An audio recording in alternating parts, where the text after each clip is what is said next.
Republic Act 10627 o ang Anti-Bullying Act.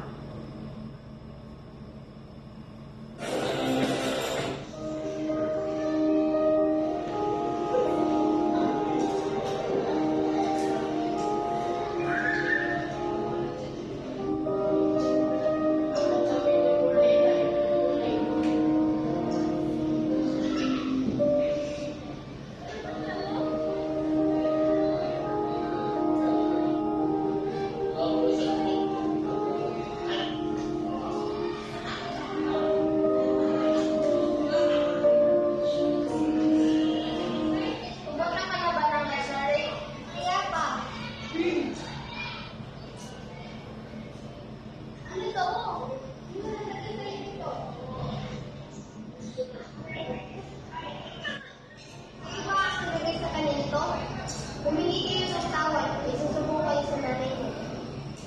Tawad na po, Miss Meridian. Ano nga ba ang bullying?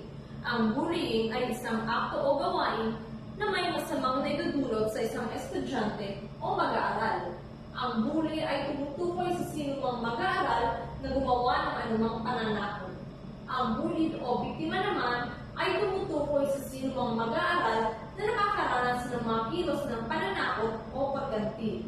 Sila ay yung mga magagaling sa klase, mga patok sa mga tao, bago sa isang lugar, mahirap o mayaman. Mayroon tayong 4 na uri ng bullying: ang physical bullying, verbal bullying, emotional bullying, at ang cyberbullying. Isa-isahin natin ang 4 na ito. Una ay ang physical bullying, kung saan ang isang tao ay nangaapi ng kapwa sa pamamagitan ng harap-harapan ng pag-aaway.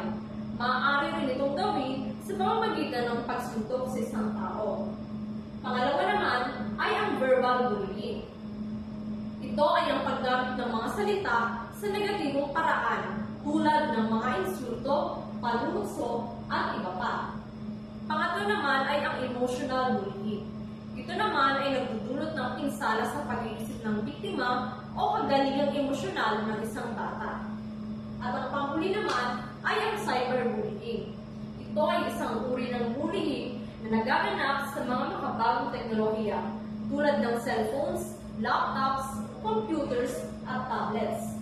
Anumang pananakot na nagawa sa pamamagitan ng paggamit ng teknolohiya o anumang elektronikong pamamaraan.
Laging tandaan, kung ikaw ay biktima ng bullying, huwag sisihin ng iyong sarili.